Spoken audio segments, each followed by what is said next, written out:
So we're here today with novelist Brooke Shaffner in conversation with Héctor Vaca Cruz. I'm going to do the bios real quick, and then I will hand off to Brooke to get started. So Brooke Shaffner's novel Country of Under was published on April 9th. It won the 1729 Book Prize, was the Penn Bellwether Prize for socially engaged fiction runner-up. Sorry, I'm also getting notifications. People are in the waiting room while I'm trying to read at the same time and realize I can't do both of those things.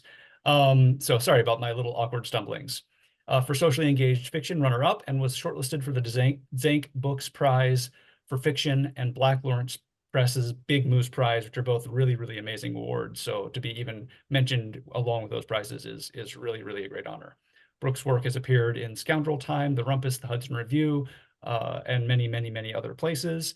Brooke has received grants from the Arts and Science Council, the United States Artists, and the Saltonstall Foundation, and residencies from MacDowell, Ucross, Saltonstall, the Edward Albee Foundation, and several others there as well. Brooke is bisexual and grew up part Garza, part Shaffner in Texas's Rio Grande Valley. Her Garza grandfather was an undocumented immigrant from Mexico. Her Shaffner grandfather was raised Mennonite. She founded Freedom Tunnel Press with her partner Niteesh Elias. I think that's might be Elias, to publish artivist books that straddle borders. An excerpt of her memoir-in-progress from the Lit South Award. Find more at brookeshaffner.com. Héctor Vaca Cruz is a Latino documentary photographer who has lived in Charlotte since 2008. Born in New York and raised in South Carolina, he is son of Ecuadorian and Puerto Rican heritage. As the son of immigrants living in the South, Héctor grew up always feeling different, like he did not fit in. He felt less valued than his white friends, many of whom came from upper middle class and rich families. Because of this, he felt like he did not have a voice. Through photography, Héctor explores the themes of privilege, immigration, racism, nationalism, colorism, classism, and identity. He makes his images to spark dialogue in order to better understand these issues and find solutions. More importantly, his photos give a voice to those who have been stifled by society based on privilege, prejudice, and oppression. Growing up in the skateboarding and punk rock culture, both of which influenced the direction of his career and art, Héctor found his voice. In college, he published his own zine to make his and others' voices heard. For his day job, Héctor is a community organizer who empowers oppressed communities to lead the movement toward equity and systemic change. Héctor is also a member of the Charlotte-based Latinx artist-led OBRA collective and was instrumental in founding the Visual and Performing Arts Center.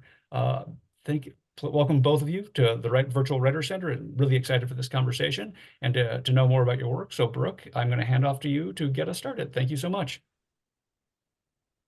Thank you so much for that introduction, Zach.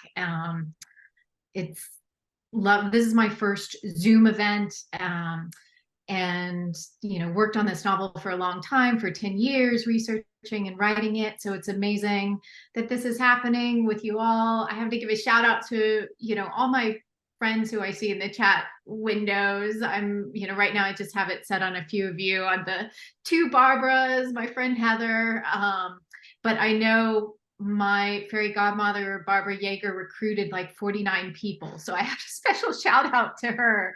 And I'm just so thrilled to be here tonight with Héctor.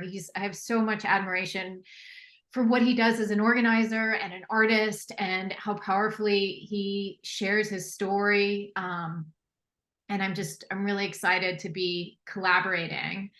So Country of Under, my novel, is the intertwined coming-of-age story of Pilar Reinfeld, raised by her undocumented father, a descendant of Bolivian Mennonites, in a Mexican-American community, and Carlos Carla Rio Gomez, a gender-fluid dreamer, raised by their grandmother in the same Texican border town, two intelligent, misfit teenagers carving out their place in the world.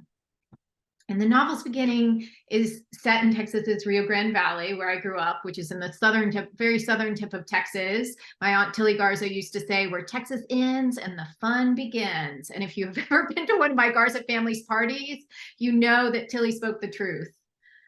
So the excerpt that I'm going to read takes place in 2002, during Pilar and Carlos's junior year of high school, and it's when they first become friends. Wandering through the library stacks during lunch weeks later, Pilar stumbled upon Carlos. He was hiding from two football players who'd shoved him against a locker after everyone had gone to lunch. Carlos had realized, as a master's padlock lodged in his back, that he'd left his switchblade in yesterday's jeans. His tormentors had leaned in close enough to kiss him, their breath on his butterfly lips when they spat, pinche maricón. They would have done worse had they not been distracted by a fight between girls from rival gangs that broke out in the cafeteria. As a chant of fight, fight, fight spread through the lunch pit, Carlos's bullies had craned their necks to get a look, and Carlos had escaped to the library. Still out of breath, he'd collapsed against the stacks opposite Pilar. Pilar thought for a moment that Carlos's breathing was seeping from the books. Then she rounded the stacks to find him sitting on the floor, hugging his knees, eyes closed. The anima drained from his body, he became a stranger. Pilar fought an instinct to turn away. Carlos opened his eyes, dark and still like the resaca at night, and Pilar held the stranger's gaze. She extended a hand, and he took it.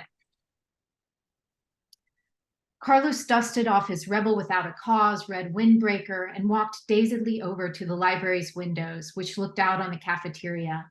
Students circled around the fight or stood on the stools bolted to the cafeteria tables, pumping their fist in the air, chanting. When Carlos turned to Pilar, the electric energy she thought of as him had returned. If we slip out before the crowd breaks up, they'll never notice, he said. Where will we go? Pilar asked. Trust me. Carlos pulled Pilar by the hand out of the library. Fight, fight, fight rose as they pushed through the glass doors. Through the crowd, Carlos and Pilar caught glimpses of the security guards struggling to pull the girls, thrashing on the ground, their faces scratched, scalps torn bald and patches apart.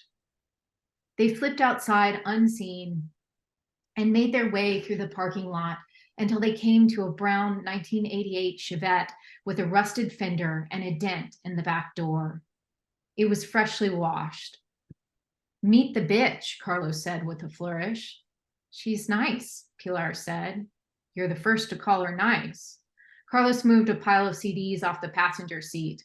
The inside of the car was otherwise spotless. He popped a CD into a stereo, and soon they were speeding past lopsided shacks, trucks on blocks, and rows of shriveled tomatoes, Lou Reed crooning through the scratchy speakers, "Hey babe, take a walk on the wild side." The bitch had no air conditioning, so they drove with the windows down, dust rising. Carlos sang, and Pilar inhaled the words. Until then, she'd listened to her father's Bolivian canciones. She had no interest in the sugary pop on the radio, but David Bowie, Patti Smith, and Lou Reed breathing angst into burning worlds spoke to her like an oracle. After listening to the choruses a couple of times, Pilar sang too. Her vocal cords vibrated, but Carlos had the volume turned up so loud that only the sound of Gloria crackled from the bitch's speakers, so that Patti Smith's voice became her own, the bass line thumping in her chest like a truer heart. Carlos drove through downtown San Jacinto, past the crumbling shops of Main Street, Farmacia and Costurera chipping from their hand-stenciled window fronts, over the railroad tracks, and onto a nowhere road lined by brush, roadkill, and a string of concrete warehouses so nameless that they called them what they held. They called them ropa usadas, used clothes. He parked in front of the warehouses and turned to Pilar, his face serious. I thought we could do something about this. He waved his hand over her pleated black pinafore. Pilar looked at her dress as if seeing it for the first time. My father buys my clothes. She hated shopping. My treat, Carlos said. Pilar's chiseled face and willowy figure, more like the models in Vogue than the curvy cheerleaders crowned homecoming queen, had not escaped Carlos's eye.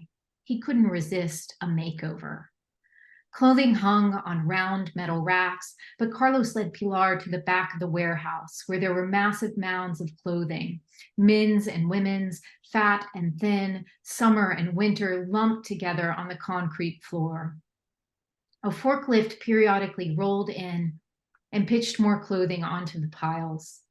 Pilar pictured a long line of ropa usadas stretching from the nowhere lands of northern Alaska to the nowhere lands of southern Texas, each succeeding warehouse filled with the picked over remnants of the previous warehouse. She imagined the piles of clothing before her had been shuffled through a long purgatory of increasingly dingy secondhand stores until they were laid to rest at this last-ditch stop before Mexico, this unloved crotch of America.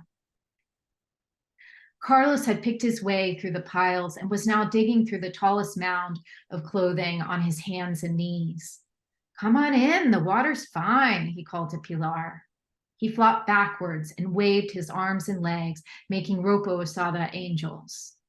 Pilar hesitantly waded into the strange smells, stains, and souls of the ropa usada. Carlos held up a maroon gas station attendant shirt with Whalen stitched over the pocket. He put his ear to the name and listened. Whalen saved his gas station pennies for a Harley he rode all the way from Alabama to Panama. When this shirt blew off along the way, he knew he'd never again pump gas for anyone but himself. "What do you say? Little walk on the wild side with Whalen?" Carlos cocked an eyebrow and handed Pilar the shirt.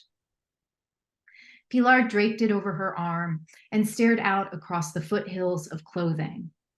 The strangeness of never having chosen her clothes dawned on her. Carlos swept his arm over the mounds of clothing. "Who do you want to be, Pilar Reinfeld?" he called across the mounds as if she was out there somewhere. Who? He hooted, cupping his hands around his mouth. Pilar fished a pair of green corduroy bell-bottoms out of the pile. She rubbed the corduroy between her fingers, inhaled the dusty mothball smell. The lump in her throat loosened. She unbuttoned her collar. She reached for another pair of bell-bottoms, jeans, and a white butterfly-collared shirt, sunflowers embroidered around its buttons. She tried the shirt on over her dress, her skin tingling at the synthetic slide of polyester. "Where are the dressing rooms?" she asked Carlos. "No dressing rooms. That corner does the trick." He pointed. "I'll shield you."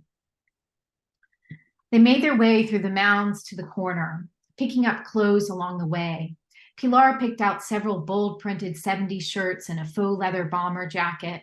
Carlos handed her a turquoise sequin miniskirt. "You should show off your legs," he said. Pilar raised her eyebrows, but took the skirt. When they got to the corner, Carlos turned his back to Pilar and extended his arms. Shielded, Pilar pulled on the bell-bottom jeans and sunflower-embroidered shirt.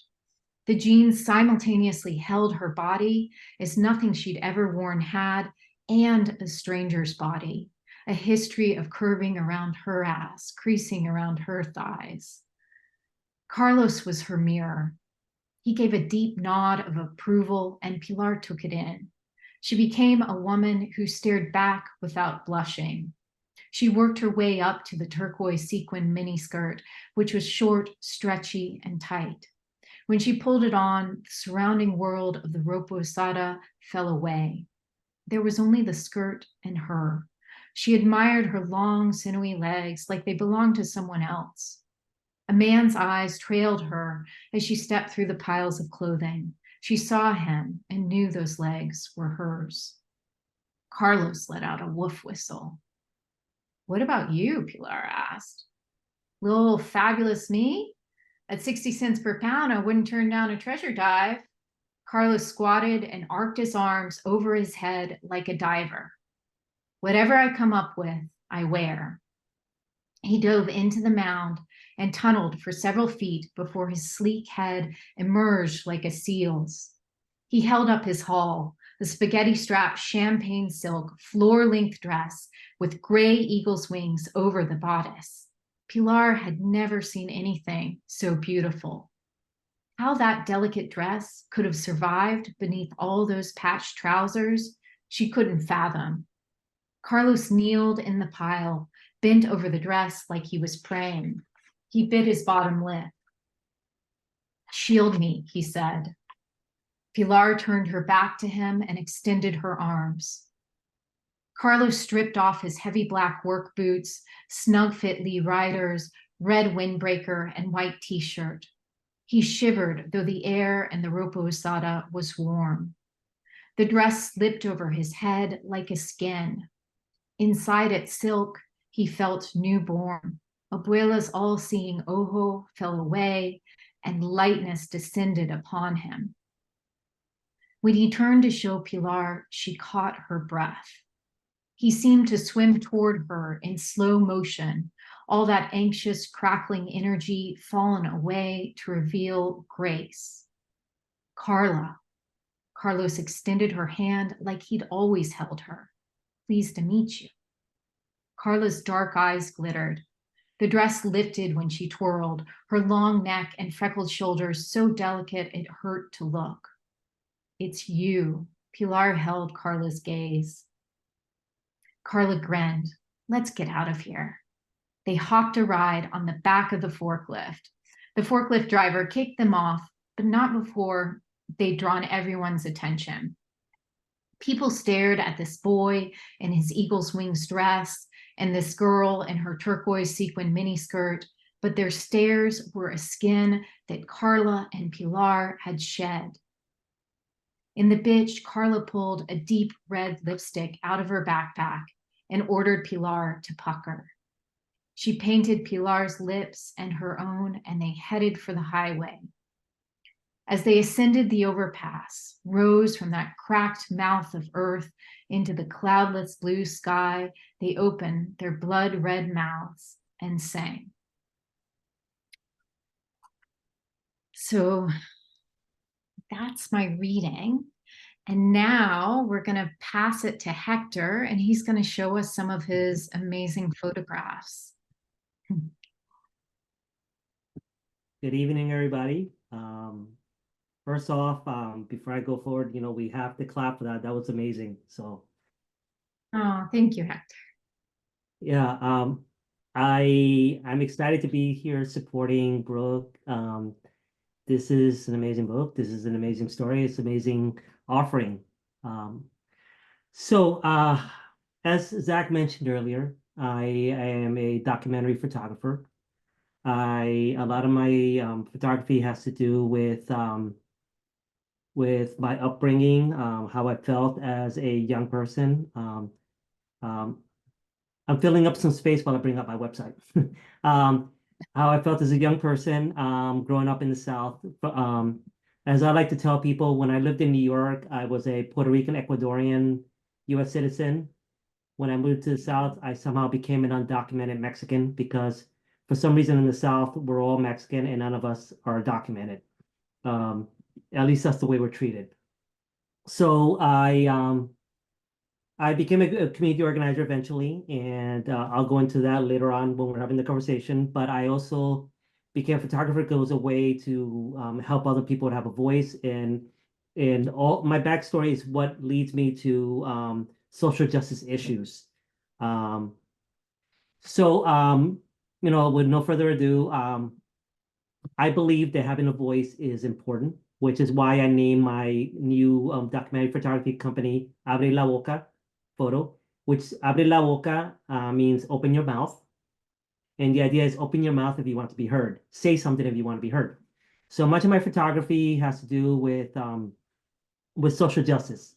As you can see here, I don't know how many of you knew of him back when he was in Congress, Luis Gutierrez. He was a big advocate for immigrant issues. This is him this past October, demanding that the White House, that President Joe Biden keep his promises to the immigrant community and support immigrants rather than passing executive orders or legislation that hurts immigrants. So here's where we were. He got arrested about half an hour after this, together with 10 other people at the White House. As you can see, some of the people got arrested. This photo, it means something to me because the idea of si se puede, Interesting thing is that President Obama got Yes We Can from Si Se Puede, and many people believe that Si Se Puede came from Cesar Chavez, a farm worker advocate. In reality, it came from his co-worker, his colleague, Dolores Huerta, another famous organizer, because somehow in our movement or in our society, a woman does something, but the man takes the credit for it. So it was really Dolores Huerta who came up with this. And Luis Gutierrez fighting again. And then, other people getting arrested. This is when they all got arrested. As you can see, Luis Gutierrez right there. Much of my work, and then here's recently with what's going on in Gaza, people in Charlotte just protesting, saying that we need the U.S. out of Gaza, that we need the U.S., we need to end our support for military aggression against Palestinians.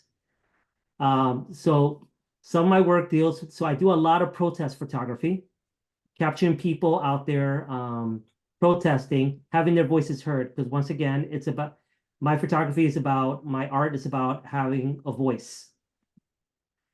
I'm moving over to here. I named this one Black and Blue. It has so many different meanings. Black versus blue, but also Black people feeling hurt. Black and blue. This was done right after this is the first night of the protest here in Charlotte, after Breonna Taylor and George Floyd were killed by the police. These young men were right here telling the police that they wanted to be heard, that they wanted their dignity respected. So that's the reason I named this one Black and Blue. And this is the very next night when the police, when people walk in the streets of Charlotte, and this young man decided to say, I will be pushed no more, as the police was behind everybody, pushing the crowd with billy clubs. The narrative we normally hear is that that the people were aggressive, that the people were starting something. I was there. The police were the aggressors. The police were actually bombing people and hitting people unprovoked. And this is what happens in many places, in many cases. So this is from a trip to Washington at the beginning of the pandemic, when people were fighting for the continuation of the Deferred Action for Childhood Arrivals, DACA.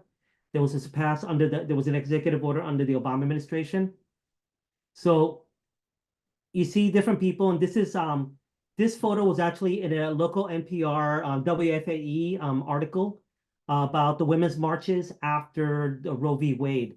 So as you can see, a common theme in my photography has everything to do with people speaking up, being heard.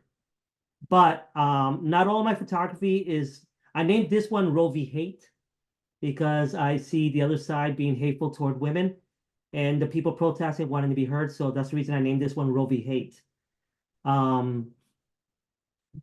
So I'm trying to X out of this so I can go to, and then during the pandemic, I was working on a project. I'll start out with the project that I was working on during the pandemic.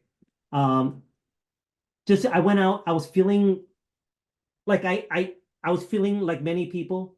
I felt weird being quarantined. I felt alone. So I went out and I photographed people in the city of Charlotte, wanted to see how people were living, but I was noticing certain trends. I was noticing that in the white community, I was seeing mostly, because there were also people of color doing this, but mostly in the white community, people were enjoying ice cream.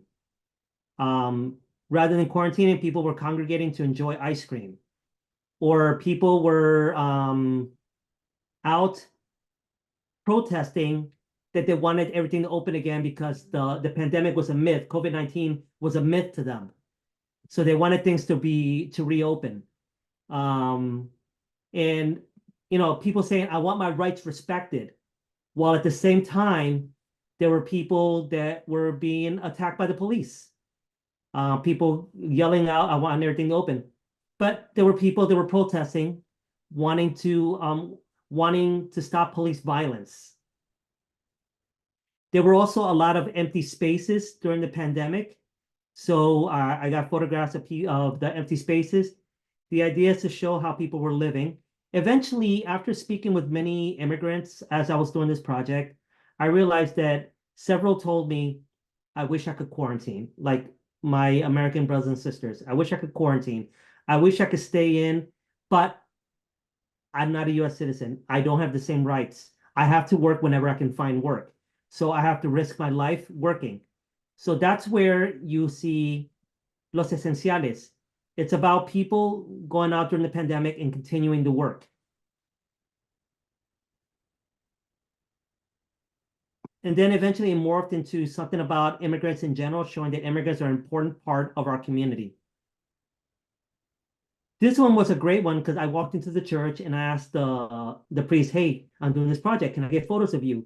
And he said, well, why wait till Sunday? I'm doing sermon in an hour. Can you come back in an hour? And while he was conducting the sermon, I photographed him giving communion at Our Lady of Guadalupe Church. But we also need to understand not all immigrants are Latina.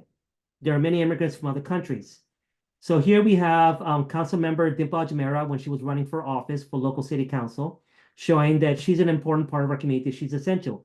So that's the reason she's part of The Essentials series. We got Hector, can I ask a question? Sorry. Yes. Is everyone able to see a big view of Hector's photos? Okay. I just wanted to make sure that we were all tech. Oh, were you correct. not able to, Brooke? I have it on a sort of a small screen, but don't worry about just me. I have seen your photographs in person and online, so don't stop just for me. I just wanted to make sure that everyone was viewing your photographs at large. Oh, yeah, I should have asked just to make sure because sometimes Zoom does this wonky thing. But then here you have the owner of an Ethiopian restaurant. I walked in and I asked her if I can get photos for my project. She was excited about it. She said, come back the next day. The next day I met with her and I shot photos of her as she worked and also photos of her inside the restaurant that she owns. I mean, the point is that not all immigrants are Latina. When we think of immigrant justice, we're thinking about Latinas. And by the way, when I say Latina, I'm using a gender neutral term. Sometimes you hear the word Latinx, but some people have pointed out that doesn't sound all that grammatical. It's also harder to say Latinx. So in Latin America, their version is with an E at the end to make it gender neutral. The idea behind this photo is that we're looking at immigrants through the glass. We keep them at arm's length. We keep them separate from us. And Manolo's Bakery is an important part of our Latina community here. He's also an activist. He goes to Washington with us all the time to help people speak before Congress. He himself goes and he speaks to different Congress people about the community. And the owner of this bakery also has been going to Ukraine and helping bakers to rebuild their bakeries. So he does a lot of great stuff in the community, which is why I photographed this to show, first off, that we keep immigrants away from us on the other side of the glass. But also, since I shot it from the outside, you also see that the building on the outside frames the inside of the bakery. It looks like it's part of the bakery, but it's framing it. So this is part of The Essential series. And then recently, I was hired by the library who's doing a project around COVID and how people were living to photograph storytellers for the library. For example, you have Bernard Singleton here. He had to change what he grew, his crops, in order to feed his family, but also he was also teaching people because he owns this big land. He teaches people how to farm. He was teaching people how to farm so that they can actually grow their own crops during the pandemic. So I do a lot of documentary projects also for hire, which is where you see Bernard here. And here he's showing us some of the rice that he grows there and on his farm. And then because I'm about to bring it back to Brooke in a second, we got Carla here, who during the pandemic, her story was that she came to the United States during the pandemic, fleeing. She was an asylum seeker coming here, looking for a better life. And so we both thought that going to this bridge down the street from her house would be very symbolic of the fact that she had to cross a bridge to leave Venezuela to Colombia to eventually come here. So we thought it would be great to get this photo of her on this bridge because it symbolizes her journey to the United States. And then because the way she was looking into the sunset. And then I will end it with a project that I'm doing for my mentorship class that I'm taking right now. Because for me, all of this is personal. All of this is personal for me because of my father's immigrant background, my mom's immigrant background. In 2009, my father, and we're gonna get to this later on in the conversation anyway, later, my father was treated so badly that in 2009, he decided he didn't want to live anymore. So here is a clip of my father's obituary. And the way that my father did it was with a gun. He took his life. And so we have a bloody gun here with words like colorism, Monroe Doctrine, as well as other words symbolizing U.S. and what the U.S. did to him. Because the way I look at it is our U.S. foreign policies, but our U.S. immigration policies killed my father. And then you have the other way. I call this one the Open Veins of Latin America. There's also a book called The Open Veins of Latin America about how the U.S. Exploits resources in Latin America. This one's personal for me because it had to do with what led to who I am today. So we got the Monroe Doctrine, which is President Monroe issued a doctrine to the European countries when Latin American countries were getting independence, that they were under U.S. protection. Translation, they wanted them to be under U.S. control. So that's the Monroe Doctrine. The Roosevelt Corollary was Franklin Delano Roosevelt gave an extension of the Monroe Doctrine. The Treaty of Paris, it was how Puerto Rico was taken through treaty from Spain to become a U.S. colony. Many people don't realize that it was illegal to own a Puerto Rican flag in Puerto Rico with a penalty of up to 10 years in prison. Puerto Ricans were given U.S. citizenship in order to be drafted for World War I. That's the reason we got our citizenship, because I'm half Puerto Rican, half Ecuadorian. And then, so the red stripes are the policies that led to where we are today. And the white stripes are the mechanisms that the U.S. government used to oppress immigrants. And then you see the stripes, the stars they say colony, you see manifest destiny, and the flag upside down symbolizes U.S. in crisis. And then this one is for those that are left behind after our parents leave us, after our loved ones leave us. My father, the reason I'm bleeding from my head is because my father, when he took his life, he did it with on his head. But yes, you can see the stripes have different words because the idea is that this is part of the fabric of the U.S. flag. Once again, the flag upside down because U.S. in crisis, but also I replaced the stars with little Klansman heads and Monopoly Man heads. The idea is that our country is based on capitalism and racism is how it was founded. The USA is, the USA, but a lot of immigrants, sometimes they buy USA hats and add the word "do" at the end, which in Spanish spells usado, which means used in English. The English language translation is used. So a lot of immigrants feel used. So this photo is about those of us that are left behind, how we feel the pain of our family either being deported or our family members who end their lives because of our broken immigration system. So yeah, I'm going to cut it there because I went over. But those are my photos. Thank you, Hector, for sharing that. Like your work is so powerful and so brave and so needed, and the range that you are accessing, and that you're getting scenes of sort of beloved community, people marching together, fighting for a better country, and you're also getting capturing that pain and that anger and that the destructive forces upon which our country was built. And you do it all so powerfully. Thank you. I'm gonna Yeah, and your book is just as powerful.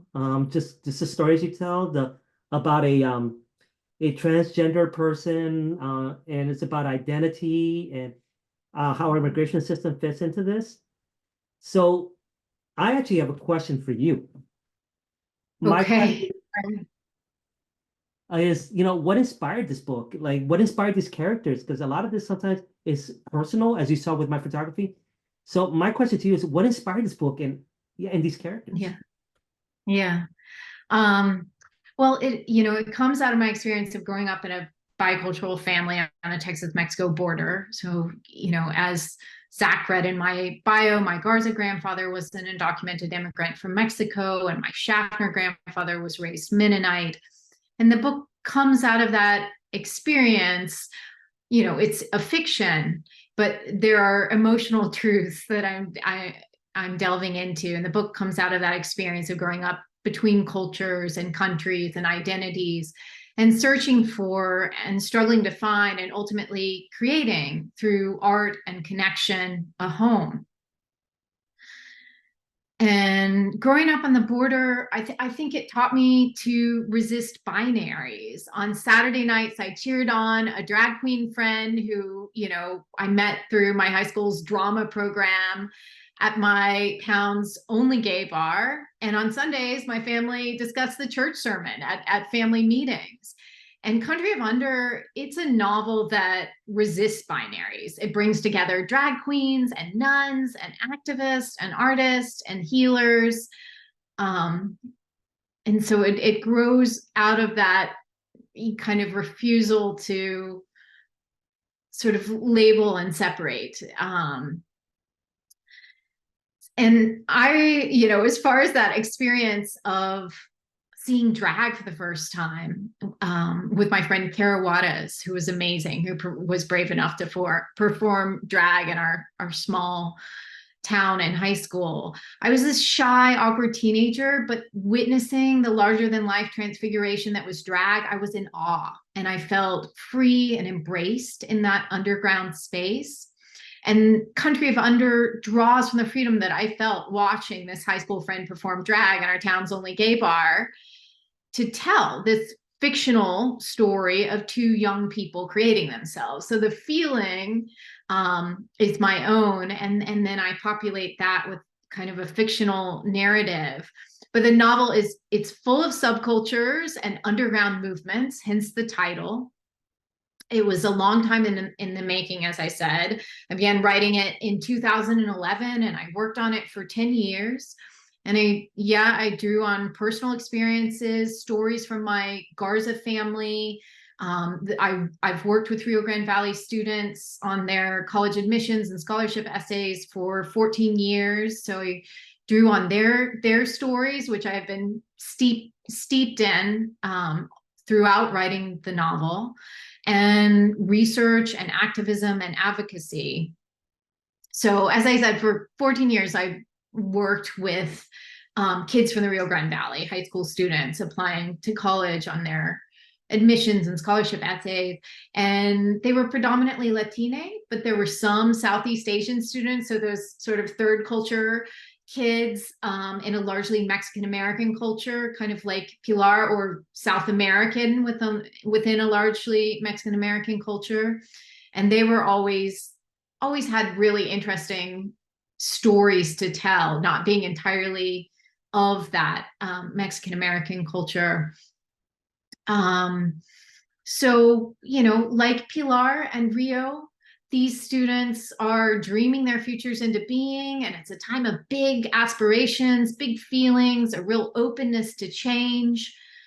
And they also, many of them really faced big, significant challenges. So one of the students with whom I stayed in touch, wonderful student named Guillermo Gomez, who I interviewed for the novel, he was undocumented and the valedictorian of his high school. And when he returned to the Rio Grande Valley from visiting colleges in 2012, he was hauled into an underground ICE compound. And if his teachers hadn't rallied in his defense, the judge would have deported him. And he still went on to attend Stanford on scholarship. And, we stayed in touch, and I interviewed him, as I was working on this novel, and what he shared with me was crucial to telling Carlos's story. Carlos is undocumented, a dreamer. The DACA had not been created until after the novel. The novel ends in 2007, and I think DACA was created in 2012 under Obama. But Carlos would, have been a dreamer if it existed. And Guillermo's story was very important to telling his story. He gets a scholarship and goes to Columbia. So, like I said, the novels, it's very much a work of fiction, but Pilar, the character Pilar, her emotional arc of moving from, her story is really one of moving from isolation into community, was in many ways the arc of writing this novel for me. So Pilar's father lives with a lung disease called silicosis from having worked as a child miner in Bolivia. And as she's coming of age, growing into her adult body, her woman's body, her father's body is deteriorating. And my father became a quadriplegic in an accident when I was 10. And so that experience of growing into womanhood as a parent's body breaks down is there in Pilar's experience. And in my 20s, I worked on a memoir, which I chose not to publish at that point, which was kind of centered around that experience. And the process of writing the memoir, it was a very inward process and I found it to be very isolating at that point in my life. And when I finally let go of it, I reached for community, and I went toward what I knew, the very communal, very familial culture that I had experienced growing up in the Rio Grande Valley. It's really a community that values the collective over the individual. My stepmother was one of 8 kids, had a massive family, and there were huge parties where, just crazy, loud, joyous family parties. Familismo was a big part of it, and interdependence. It was a culture that understood interdependence. And so I think in reaching for community, I instinctively got involved in immigrant activism, went toward growing up on the border, growing up in a Mexican-American culture, my Garza family stories. And so I got involved in immigrant activism in 2014. Now people think of Obama as a saint, but he was labeled deporter in chief by the immigrant rights community. So I got involved when Obama was president under the Not One More Deportation movement. And I volunteered with the New Sanctuary Coalition, through which I accompanied immigrant families in deportation proceedings to court. And those things were crucial to writing this novel. But maybe most importantly, since Country of Under, it's a novel about how art and activism are intertwined, was a collaboration with and it's a novel about 2 young people, a collaboration with these 2 dreamers who went to the City University of New York.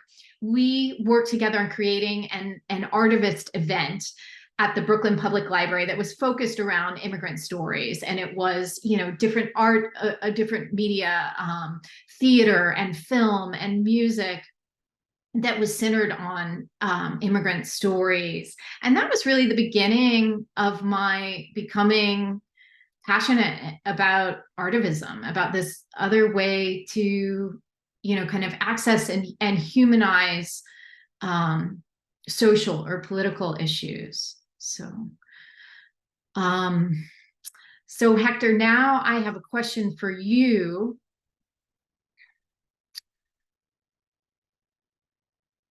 You kind of have touched on this question a little bit in your introduction, and as you talked about your art, particularly about your father.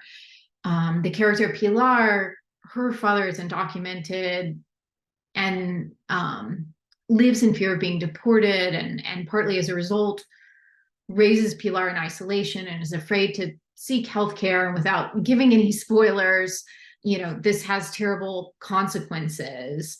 And you've talked really openly about your father's story and how that has inspired your art and your activism.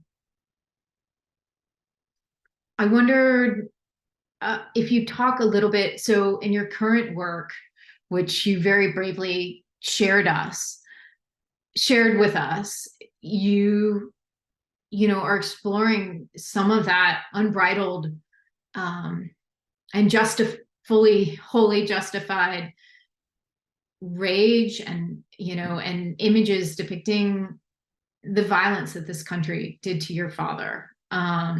And I wondered if you would talk a bit more about the experience of working with that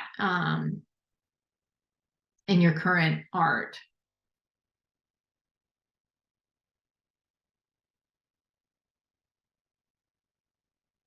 So as I mentioned earlier, having a voice is important to me, which is why I live by the motto, abre la boca para que te escuchen, open your mouth so you can be heard.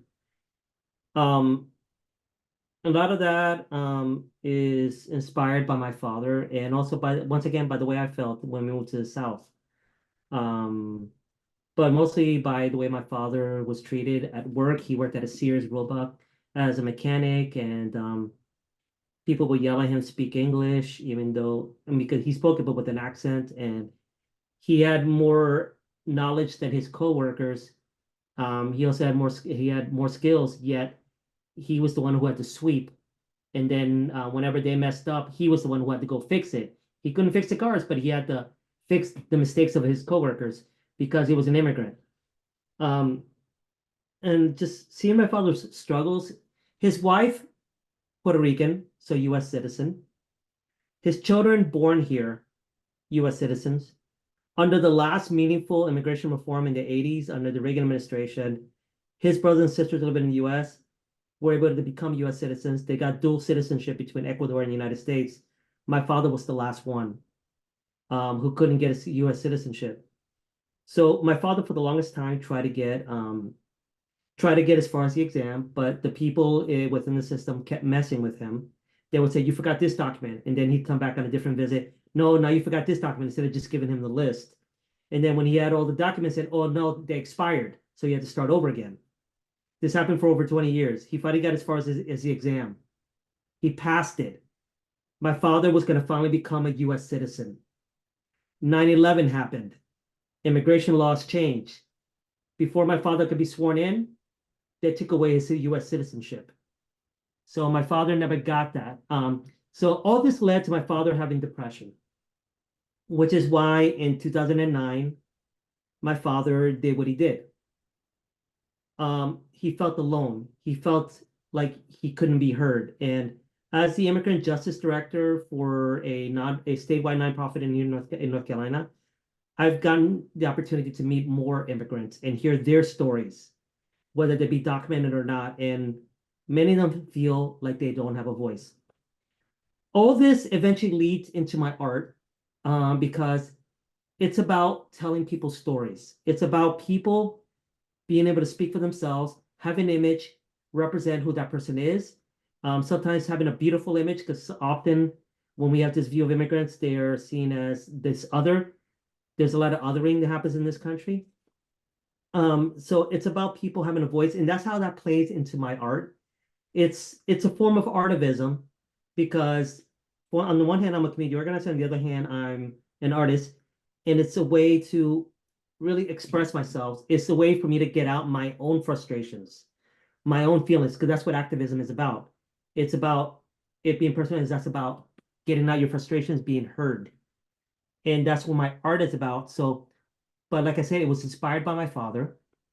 It was inspired by his depression. It was inspired by the depression I got from seeing my father depressed and from myself feeling different here in the South. I mean, I went through a crisis of identity. Not at one point when I was younger, I wanted to be white. I wanted to change my name to Brian because I was tired of being treated badly. And now just imagine my father was an immigrant. And my mother wasn't known as just as a person in the community. She was sometimes known as the crazy Puerto Rican lady because my mom has that New York attitude. So I love my mom for it. She doesn't have filters. And so she raised me to respect women. She respects to respect strong women because in my family it's the women that rule. So, and the men just do what they're told. I'm the only man in my family who can speak up because you're related to me. I'll say whatever I want to say. But like, but where I'm going with this is that all that influences my art. Influences because my mom's belief was when you see something wrong, do something about it. Say something about it. So that's what feeds into my art. And so it's really a homage to both my parents. So when I became an artist, I started using both my last names, not just my American last name, which is just the father's last name. Honor my mother too. Vaca Cruz. No hyphen because I'm Latino. We don't use hyphens. But like, yes, so that's what led to that. So Brooke, we're both interested in artivism, in our individual and our collective work. As I mentioned, a lot of it really goes into my community organizer role, because it's about helping other people to have a voice, and that influences my art. That influences what the messages I show, influences the way I look at the world. And so, as we've already established, this is something personal. How are your experiences? What are your experiences in writing and activism connected? I mean, how are they connected and how are they different? Yeah. I mean, so is it similar to me or is it a little different for you? How do you see this? Well,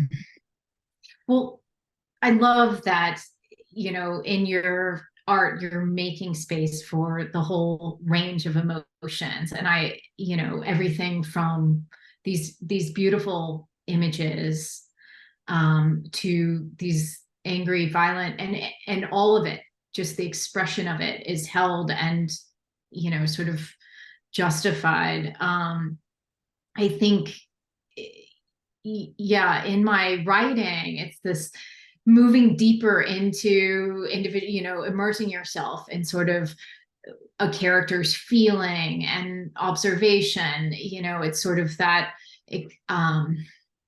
moving into the slow details of being and embodiment and moving through the world and a character's thoughts and a character's feelings, and the activism, particularly like youth activism, collaborating with youth activists, is so energetic and it's so fast moving and it's very, go do, don't overthink it, like accept this opportunity, go meet these people, go speak.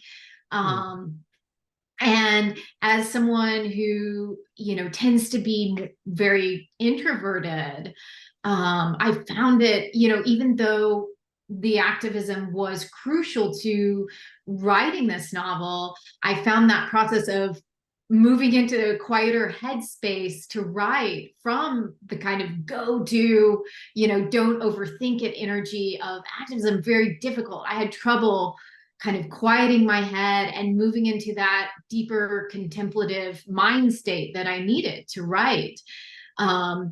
So that tension between contemplation and engagement is in the novel. Really, Rio is more a character who is rooted in action and improvisation and play and, sort of figures things out by doing. And Pilar is much more, sort of to the extent of being withdrawn and sometimes paralyzed by like overthinking. She's much more a character rooted in contemplation. And really, like, neither are wrong. It's just that these characters hold missing pieces of each other and they have to, they're attracted to one another because they need to take on, Pilar needs to move into the world, find her voice. And Carla needs to, move inward and become more contemplative. And so through their friendship, through their relationship, they're finding their way toward that balance between contemplation and engagement. So I had this moment, Hector and I had this magic moment at a March for Gaza, March for Palestine. There was an incredible crowd that marched in Charlotte. I think it was a few weeks ago. There were marches all over the country, and being new to Charlotte, I was really so excited that so many people just, flowed out into the streets to join this March for Palestine. And my partner Niteesh and I were marching, and in the midst of this crowd of just hundreds of people, I spotted Hector across the way, and I was like, Hector, and went and gave him a hug. And then I got to watch Hector. I got to observe him as he went from being immersed in that massive flow of people marching, and then stepped out of it to the sidelines to become a photographer, to become an artist. And so I was imagining you mentally stepping out of the rush of people of the march into this bird's eye view so that you could capture an emblematic moment. And I wondered, like, how does that shift feel to you internally when you step out of the march into taking a photograph? Well, the way I look at these photographs, a lot of it goes back to my community organizing background. I've been a community organizer for close to 20 years, and I'm the immigrant justice director for the organization where I work. And the way we're taught as community organizers is to empathize with the people with whom we're working. The way we're taught is empower the people with whom you're talking to be the protagonists of their own stories, to be the ones who take the lead. You're not there to serve them. You're not there to do it for them. You're there for them to do it for themselves. So we're taught to empathize. We're taught to get to know people. So Yeah. 90% of a conversation when I'm meeting somebody in the community is them talking, and 10% is me talking. Where I'm going with this is that we have those moments where we empathize with people, we work with people. And then we have moments where we have to step back and really analyze from a bigger picture perspective. So I also have an activism background. So I want to be in the crowd. I'm one of you. I'm right there with you. So when I'm walking in the crowd, I am part of the crowd. I am part of the crowd. When I'm walking outside of the crowd, I'm observing the crowd. In community organizing, we look at it we tell stories from 3 different levels. And I bring that into my photography. The story of self. Story of self is your personal story. That's where the portraits I make or the other things I do come into place. It's about your story of self. Then comes story of us. Story of us is about how my story connects to your story and your story to my story. And so that's me walking in the crowd with you because we're together. We're in us. And then when I step out of it, it's about the story of now. It's about the moment. It's the story of the moment. So I step out to look at it from a different perspective, see the crowd, to catch the little stories that are happening around, the crowd, and then making the connection, finding the thread between all of them to photograph everybody together. So that's how I bring my community organizing into my photography, and that's what plays into my stepping into the crowd and stepping back out of the crowd. It's about having a holistic approach and respecting the dignity of the people that are marching, and respecting my own dignity because I'm part of that story, and respecting that we are together in this at a moment in time that is important at this moment in time. So that's what's going through my brain, even though it's going so fast, so I don't really acknowledge it as it's happening. That's what's going through my brain as I'm walking through the crowd. And I look at it, photography from a community organizer's perspective. It's not about me, it's about you. It's about us. Yeah. I love that idea. That is such a fantastic answer of moving from the story of self to the story of us to the story of now, and that this is a moment of history. And I think you have to feel that sense of agency, and that you are, have the possibility of changing history, because otherwise, like, how do you energize people to get involved? And I think your art is so crucial to that, and the stories that you're telling are so crucial to that. So we're at about 8:05, and I know this event was to end by 8. So I can either ask. Tell There's me, one Zach. question in the chat window. I want to do that question and see how long that takes, and then Sure, play it that later after sounds that for good. more questions. So the question, I'm going to go to the chat window to share a question. Can you speak about the relationship, this is for Brooke, can you speak about the relationship between founding Freedom Tunnel Press and your activism? Yeah, so, you know, it really grew out of the novel. The Freedom Tunnel, which is an actual tunnel graffiti, you know, that was filled with graffiti art in New York City. It runs under Riverside Park in Manhattan, becomes very crucial to the novel. And I won't give away spoilers. But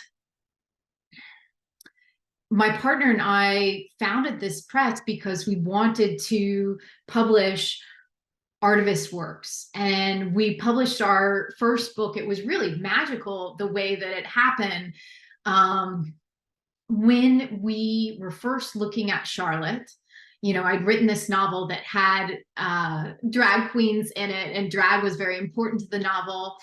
And my partner Niteesh works as a designer at Honeywell, and he left the Honeywell office on his lunch break with one of his new hires named Andrew. And Andrew just happened to introduce him to Anya Nerves, who runs a drag collective. And this drag collective they're all kind of drag performers who are artivists, whose art and activism is intertwined. They are immigrants from, you know, El Salvador or Chile, and they're talking about immigrant rights openly. They're urging people to vote, urging people in the audience to take a stance. They are very cognizant of including POC and trans performers. One of them works for Dudley's Place, which advocates for HIV care. So I knew that I had this dream of these performers performing at my book launch, which actually, you know, we made happen last Thursday, and it was amazing. But the other thing that we made happen through Freedom Tunnel Press, so I did just a short interview for a magazine called Scoundrel Time about how these local drag performers, how their art and activism was intertwined, how they were artivists. And that short interview turned into a 4-hour conversation in our living room, where they were talking about the kinds of things they face in the Deep South. They face death threats. They're on the Proud Boys hit list. They have protests outside the door when they go to perform. They have to drive their cars to the police station because these protesters are trying to trash their cars. You know, the attacks against them are, you know, grave and severe and life-threatening, and people have harassed their families. You know, one of them is the child of a Southern Baptist preacher, and people have called you know, his father and said, how could your son be this, you know, evil person? And so they're really on the front lines of cultural change, and what they face here in the South is really like nowhere else. And so we felt that this was crucial to our history, to our collective movement forward, and we decided to transcribe and edit and publish this 4-hour interview. It's called It's Soulful and It's Survival, which comes from a quote from Oso Chanel, who is Charlotte's premier Salvadoran drag king. He is the first immigrant to win Mr. Charlotte Pride. And he does performances that are about, you know, the criminalization and the injustice toward immigrants on the Charlotte Pride stage. It's amazing and powerful. And he, you know, I was asking them, how do you know, that drag performances that we've seen here in Charlotte feel really powerful in a way that in New York they weren't necessarily powerful, you know, in the same way. And Oso said, because it's not just about art for us here, it is about survival. He said it is soulful. We are, you know, in much the same way. He said that Black people pass their stories down through song because they were not allowed voices. We're carrying on that tradition of expressing our stories in song and in art. It's soulful and it's survival, and it holds history, and it holds the struggle of their existence here. And so the book is called It's Soulful and It's Survival, a conversation with 4 drag artivists in the South. And we're really interested in what we can do in our immediate environment. So one of my favorite quotes is from Rachel Naomi Remen, and she said, it's not about healing the world by making a huge difference. It's about healing the world that touches you, that's around you. And local journalism is dying. And so I think that small presses, and what we hope to do as Freedom Tunnel Press, we've realized is, you know, look around us and see about voices like these, you know, drag artivists that need to be lifted up, that are history, that need to be documented. And what can we do in that realm? I forget the exact question, and I don't know if I answered it. Hopefully I answered it. Okay, thank you. Let's, there's one more question in the chat, so maybe we can, it's for both of you, so maybe we can do that one pretty quickly and wrap up there. So the question is, maybe you can both talk a bit about how you think about space, especially liminal spaces, as places for potential change or transformation. Brooke, you chose to read the passage So Beautiful that takes place in the Ropa Usada, and Hector, you often photograph so powerfully public spaces of protest. Did you both go into your projects with liminal space or spaces of transformation in mind, or do those metaphors become clearer later after the writing, after the photographing, pardon me? Hector, do you want to let start? Hector answer that one first, if you want. I'm not always thinking about looking at the spaces from a metaphorical perspective. I mean, a lot of my art is pretty literal. I'm working on not being so literal with my art. But spaces are always on my mind. I don't do just portraiture. If you look at many of my photos that are portraits, they're not a studio portrait. They're environmental portraits. I do environmental portraiture because for me, spaces are just as important as the people we're photographing. They put the situation in context, which is why during the protest you see everybody there. I'm not just getting a photo of one person. I'm getting a photo of what's surrounding them, because that gives context. When you see the photos of immigrants that I get in the community, you see them at a flea market. You see what's around them. It's about the environment for me because that puts in the context who they are. Otherwise, their story somehow gets lost, at least in my own perspective, the way I do my work. So yes, spaces are always on my mind when I do this. So yeah, I mean, I'm not sure if I completely answered your question, but I want to give it back to Brooke because I'm very interested in hearing her response. Yeah, I'm sort of obsessed with liminal spaces. And I remember first learning that term in a religion class in college, this, you know, idea of kind of the borderlands between two places, and that whole concept of borders physical, borders metaphysical, as sites of change, sites of transformation, is absolutely throughout the novel, and something that you know, sort of was a guiding thread. I do think of, yeah, I'm really interested in what's possible as far as transformation, as far as transcendence, as far as different cultures and different, you know, people coming together and at these liminal sites, and what can be created in the in-between. I think they're amazing. I think there's possibility for conflict, but I think there's also possibility for healing in these in-between liminal spaces. And hopefully we lean into the healing and the possibility for creation and for invention and for imagining, you know, imagining a future of beauty and justice, you know, in those spaces of possibility. So Right. Well, I think that gives us a nice place to end. So, Brooke and Hector, I want to thank you both so much for coming and sharing your work, sharing your thoughts, sharing your ideas. I had a great time, so I can only assume that everyone else did too.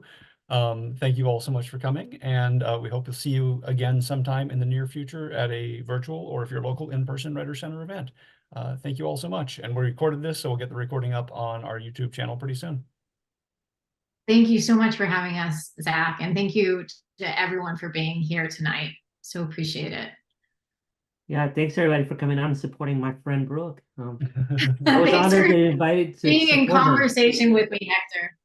You're amazing. Yeah.